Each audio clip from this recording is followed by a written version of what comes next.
ಸ್ನೇಹಿತರೆ, ನಾಗುಚಲಿ ವ್ಲಾಗಿನ್ ಕನ್ನಡ ಚಾನಲ್ಗೆ ಸ್ವಾಗತ.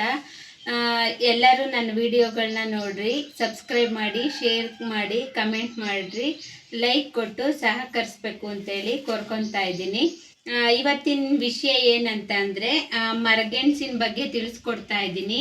ಇದರಲ್ಲಿ ವಿಟಮಿನ್ ಎ ಇದೆ ಮತ್ತು ವಿಟಮಿನ್ ಸಿ ಇದೆ ಇದರಲ್ಲಿ, ಮತ್ತು ಫೈಬರ್ ಅಂಶ ಕೂಡ ಅತಿ ಹೆಚ್ಚಾಗಿದೆ, ಮತ್ತು ಜೀರ್ಣಾಂಗ ವ್ಯವಸ್ಥೆ ಕೂಡ ತುಂಬ ಚೆನ್ನಾಗಾಗುತ್ತೆ ಇದನ್ನು ತಿನ್ನೋದ್ರಿಂದ.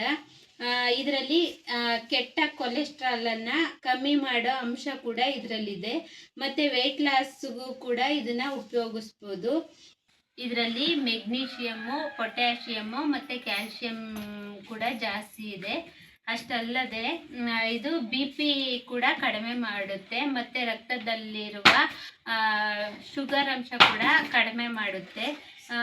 ಇದು ಕರುಳಿನ ಕ್ಯಾನ್ಸರ್ಗೆ ತುಂಬ ಒಳ್ಳೆಯದಿದು. ಹೇಗೆ ಕ್ಲೀನ್ ಮಾಡೋದು ಮತ್ತು ಯಾವ ಥರ ಬೇಯಿಸ್ಕೊಂಡು ತಿನ್ನಬೇಕು ಅಂತೇಳಿ ತೋರಿಸ್ಕೊಡ್ತಾ ಇದ್ದೀನಿ. ಇದನ್ನು ಸಿಪ್ಪೆ ತೆಗೆಯೋದು ತುಂಬ ಈಸಿ. ಇದನ್ನು ನಾವು ಮೊದಲಿಗೆ ಸಣ್ಣದಾಗಿ ಕಟ್ ಮಾಡ್ಕೋಬೇಕು. ಇದು ಸ್ವಲ್ಪ ಬಲ್ತಿರೋದ್ರಿಂದ ಸ್ವಲ್ಪ ಗಟ್ಟಿ ಇದೆ, ಇದು ಕಟ್ಟಾಗ್ತಾ ಇಲ್ಲ ಅಷ್ಟೇ. ಈಗ ನಾನು ಸಿಪ್ಪೆ ತೆಗಿತಾ ಇದ್ದೀನಲ್ಲ, ಆ ಥರ ತೆಗೆದ್ರೆ ಸಾಕು, ಸಿಪ್ಪೆ ಎಲ್ಲ ಕ್ಲೀನ್ ಆಗುತ್ತದು. ಈ ಟೈಮಲ್ಲಿ ನಮ್ಮಮ್ಮ ಬಂತು, ನಾನೊಬ್ಬಳೇ ಕ್ಲೀನ್ ಮಾಡೋದು ನೋಡಿ ಅವರು ಕೂಡ ಕ್ಲೀನ್ ಮಾಡೋಕ್ಕೆ ಅಂತೇಳಿ ಕೂತ್ಕೊಂಡ್ರು. ಮರಗೆಣಸನ್ನ ಬೆಳೆಸ್ಬೇಕು ಅಂದರೆ ಕಟ್ ಮಾಡಿದಂತಹ ಗಿಡನ ಸಣ್ಣ ಸಣ್ಣದಾಗಿ ಕಟ್ ಮಾಡಿ ಭೂಮಿಗೆ ಹಾಕಿದ್ರೆ ಸಾಕು, ಗಿಡ ಚೆನ್ನಾಗಿ ಬಂದ್ಬಿಡುತ್ತೆ. ಒಂದು ವರ್ಷ ಆದಮೇಲೆ ನಾವು ಬೇರನ್ನ ಕಟ್ ಮಾಡಿದ್ರೆ ನಮಗೆ ಮರಗೆಣಸು ಸಿಗ್ಬಿಡುತ್ತೆ. ಇದಕ್ಕೂ ಮುಂಚೆ ನಾನು ಮರಗೆಣಸನ್ನ ಹಸಿಯಾಗಿ ತಿನ್ಬೋದು ಅಂತೇಳಿ ಗೊತ್ತಿರಲಿಲ್ಲ. ನಾನು ಕೂಡ ಸ್ವಲ್ಪ ಟೇಸ್ಟ್ ನೋಡಿದೆ, ಚೆನ್ನಾಗಿತ್ತು ತಿನ್ನಬೇಕಾದ್ರೆ. ಈ ಸಿಪ್ಪೆ ಅಲರ್ಜಿ ಮತ್ತು ಡ್ಯಾಂಡ್ರಫ್ಗೆ ತುಂಬ ಒಳ್ಳೆಯದು ಅಂತೇಳಿ ಇದನ್ನು ನಾನು ಒಣಗಿಸಿ ಪುಡಿ ಮಾಡಿ ಕೊಬ್ಬರಿ ಎಣ್ಣೆಲಿ ಹಚ್ಕೊತೀನಿ.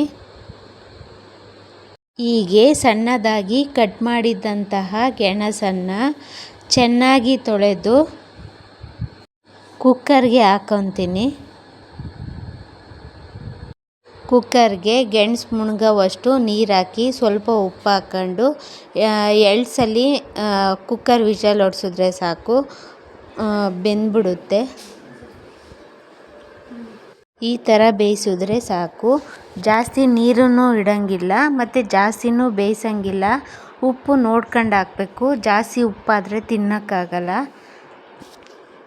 ನಾವು ಗೆಣಸನ್ನ ಬೇಯಿಸೋವಾಗ ನೈಟು ಬೇಯಿಸಿ ಬೆಳಿಗ್ಗೆ ತಿಂದರೆ ತುಂಬ ಚೆನ್ನಾಗಿರುತ್ತೆ.